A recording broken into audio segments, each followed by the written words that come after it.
चिड़िया अपनी बेटी के साथ अपने घर में बैठी होती है। फिर दरवाजे पर दस्तक होती है। चिड़िया बेटी, क्या तुम्हारे पास खाने के लिए कुछ है? मुझे बहुत भूख लग रही है। मुझे 2-3 दिन से कुछ नहीं खाया। क्या तुम्हारे पास कोई भोजन है?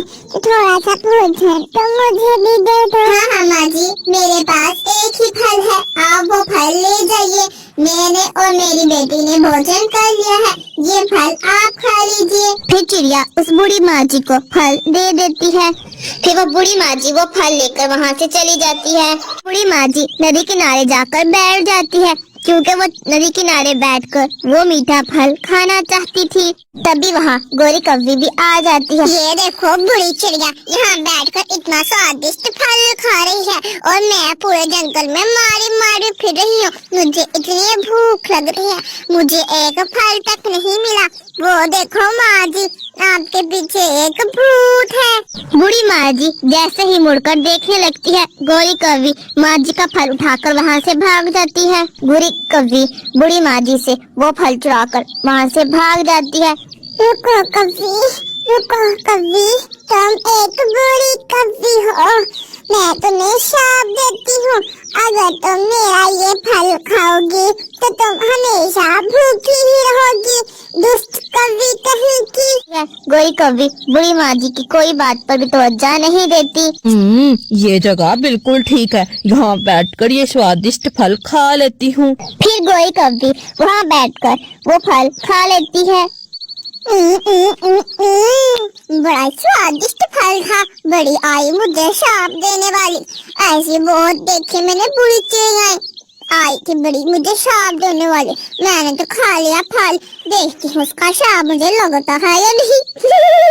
गौरी देखो, आज मैं क्या लाया हूँ। आज गहियों के दाने मिले हैं मुझे। गौरी चलो आज मिलकर हम गहियों के दाने खाते हैं। चलो ठीक है, वो तो ठीक है, जल्दी से जाकर पानी ले आ।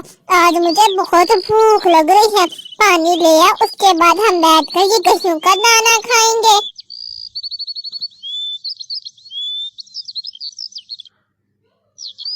फिर गोरी कौवी दानों पर ऐसे टूटती है जैसे मानो वो सदियों से भूखी हो। फिर गोरी कौवी सारा दाना ही खा लेती है। गौरी ये क्या, इतना सारा दाना तुम अकेले ही खा गई। कालू क्या करूं, आज तो भूख बहुत ज्यादा लग रही है। कालू जी क्या करूं, आज सुबह से भूख कुछ ज्यादा ही लग रही है। कालू जी क्या घर में खाने के लिए कुछ और नहीं पड़ा? ऐसा कहते ही गोरी कौवी थोड़ी दूर पड़े हुए कुछ चने के दाने भी खा लेती है।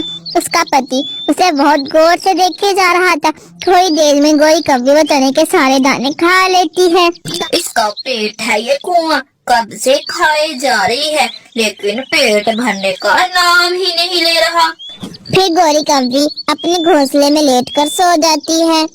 सुबह हो जाते ही गोरी कौवी को बहुत जोरों की भूख लगती है। वो जल्दी से अपने घर से निकलती और भोजन की तलाश शुरू कर देती है। उसके सामने एक अमरूदों का पेड़ नजर आता है, जिसके ऊपर पके हुए स्वादिष्ट अमरूद लगे हुए थे। वो पेड़ से एक अमरूद खाती है, फिर दो, देखते ही देखते गोरी कौवी पेड़ के सारे अमरूद खा जाती है। ये कौवी है या कोई चुड़ैल? पेड़ के सारे अमरूद खा गई। मिट्टू जो दूसरे पेड़ में बैठा होता है, वो जल्दी से उड़कर गोरी कौवी के पास जाता है। कौवी, क्या तुम्हें इतनी भूख लग गई है कि तुमने पेड़ के सारे ही अमरूद खा लिए? मिट्टू जाओ तुम यहाँ से, मुझे बहुत भूख लग गई है। ऐसा ना हो कि मैं तुम्हें ही खा जाऊं। मिट्टू वहाँ से भाग जाता है। चिड़िया मैं सच कह रहा हूँ, उसने पेड़ पर लगे हुए सारे ही अमरूद खा लिए। भला कोई पक्षी इतना भोजन कैसे खा सकता है? मिट्टू हो सकता है गोरी कौवी को बहुत भूख लग रही हो, इसीलिए तो वो सारे अमरूद खा गई। नहीं चिड़िया, उस कौवे में कोई ना कोई चुड़ैल जरूर छुपी हुई है, तभी तो वो इतना भोजन खा लेती है। फिर गोरी कौवी कबूतर के गाल गाजरों वाले खेत में जाती है और सारी ही गाजरें खा लेती है। फिर गौरी कव्वी बुलबुल के घर जाती है और उसका बारिशों के लिए जमा किया हुआ भोजन सारा ही खा लेती है। मैं सुबह से भोजन खा खा कर थक गई हूँ, लेकिन मेरी भूख है कि मिटने का नाम ही नहीं ले रही। क्या क्या वो ये शाप उस बुरी चिड़िया का तो नहीं है? उसने भी तो मुझे शाप ही दिया था। गौरी कव्वी चिड़िया, कबूतर और मिट्ठू को अपनी तरफ आते हुए देख रही होती है। गौरी कव्वी नदी किनारे बैठी होती है जब मिट्ठू, चिड़िया और कबूतर गौरी के पास आ जाते हैं। गौरी की बच्ची, तुमने मेरी फसल की सारी ही गाजरें खा ली। इतनी गाजरें तो कोई भैंस भी नहीं खा सकती। मैंने कहता था ये गौरी कव्वी नहीं बल्कि ये तो चुड़ैल है, चुड़ैल। लेकिन तुमने तो मेरी बात ही नहीं मानी। गौरी कव्वी, सच सच बताओ तुम ऐसा क्यों कर रही हो? मुझे बहुत भूख लग रही है। मुझे भोजन खाना होगा। मुझे भूख लगी है, अब मुझे जाकर कुछ ना कुछ खाना होगा। मुझे भोजन खाना होगा। गौरी कव्वी ऐसा कहकर वहाँ से चली जाती है। अब गौरी कव्वी को खाने के लिए कोई भोजन नहीं मिलता तो वो दरख्त के पत्ते ही खाना शुरू कर देती है। वो दरख्त के सारे पत्ते ही खा जाती है। कालू कौवा दूर बैठकर गौरी कव्वी को ऐसा करता हुआ देख रहा होता है। इसका मतलब जंगल के सारे पक्षी सच ही कह रहे हैं कि गौरी कव्वी हर चीज खा रही है। शाम हो जाती है। गौरी कव्वी वापस अपने घर चली जाती है। कालू डर रहा था क्योंकि गौरी कव्वी को उसने खाते हुए देखा था। फिर वो हिम्मत कर गौरी कव्वी से पूछता है, गौरी, क्या तुम्हें अभी भी भूख लग रही है? हाँ कालू, आज सुबह से मैंने बहुत कुछ खाया है, लेकिन न जाने ये भूख क्यों नहीं मिट रही। कालू, यहाँ आओ मेरे पास। तुम इतनी दूर मुझसे दूर क्यों बैठे हुए हो? कालू कौवा गौरी कव्वी से डर रहा था कि ना जाने गौरी कव्वी भूख की वजह से उसे ही ना खा ले। कालू जी, ये सब कुछ उस बूढ़ी चिड़िया की वजह से हो रहा है। उसने मुझे श्राप दिया था, मैंने उससे उसका फल छीन कर खा लिया था। तो गौरी, क्या उस बूढ़ी चिड़िया ने तुम्हें कोई शाप दिया था? हाँ कालू जी, उसने मुझे श्राप दिया था।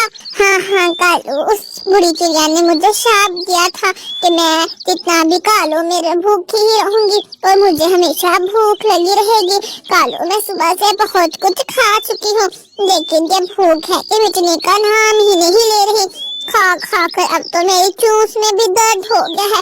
कालू, कुछ करो, अब मैं और नहीं खा सकती। अगले ही दिन कालू कौवा चिड़िया के पास जाता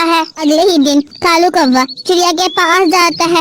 और चिड़िया को माजी वाली सारी दास्तां सुना देता है। चिड़िया, इस तरह उस बूढ़ी माजी ने मेरी गौरी कव्वी को शाप दिया था। अगर वो शाप से मुक्त ना हुई तो वो इसी तरह खाती रहेगी। गौरी बिना किसी को भी नहीं छोड़ती, ना छोटे को ना बड़े को, ये किसी को साथ भी अच्छा सलूक नहीं करती। कालू, मैं जानती हूँ वो बूढ़ी माजी हमें कहाँ मिलेगी। वो जंगल के पुराने हिस्से में रहती है। चलो हम माजी के पास चलते हैं। चिड़िया, अगर हमने गौरी कव्वी को उस शाप से मुक्त ना किया तो वह इसी तरह भूखी रहेगी। मैं गौरी कव्वी को तकलीफ में नहीं देख। फिर कालू कौवा और चिड़िया वहाँ से जाते हैं। वो उड़ते उड़ते दूसरे जंगल तक पहुँच जाते हैं। फिर वो बुरी चिड़िया अपने टूटे फूटे घर के बाहर बैठी होती है। चिड़िया बेटी, तुम यहाँ और ये दुष्ट कालू कव्वी, तुम यहाँ क्या कर रही हो? माजी, ये उसी कव्वी का पति है जिसे आपने शाप दिया था। माजी प्लीज, आप मेरी गौरी को अपने शाप से मुक्त कर दीजिए। उसे बहुत भूख लग रही है। मुझे डर लगता है अगर उसकी भूख ना मिटी तो वो मुझे ही खा जाएगी। नहीं कव्वी, अगर वो खुद को भी खा लेगी तब भी उसकी भूख नहीं मिटेगी। उसे जितनी सजा मिलनी थी उसे वो उतनी सजा मिल गई। माजी, दया कीजिए, वो अंडा देने वाली है। आप उस पर ना सही उसके अंडे पर ही दया कीजिए। चिड़िया, तुम उसे जाकर ये कहो कि वो कोई नेकी का काम करे। इस तरह से उससे मेरे शाप से मुक्ति मिल जाएगी। फिर कालू कौवा और चिड़िया वहाँ से चले जाते हैं। रात हो गई थी। गौरी कव्वी अपने घर के बाहर बैठी एक सूखा घोंसला खा रही होती है। गौरी, अगर तुम शाप से मुक्त होना चाहती हो तो माजी ने बताया है कि तुम्हें कोई नेकी का काम करना पड़ेगा। क्या नेकी का काम? मैंने तो आज तक कोई नेकी का काम किया ही नहीं। गौरी, कल सुबह तुम भोजन ढूंढकर जंगल के छोटे पक्षियों को क्यों नहीं खिला देती? ये भी तो एक नेकी का ही काम है। ठीक है चिड़िया, मैं नेकी का काम जरूर करूंगी। इस सांप से मुक्त होने के लिए मैं नेकी का काम जरूर करूंगी। गोरी कभी ऐसा ही करती है, वो भोजन ढूंढकर जंगल के छोटे पक्षियों को खिला देती है। फिर गोरी कौवी की ना मिटने वाली भूख मिट जाती है।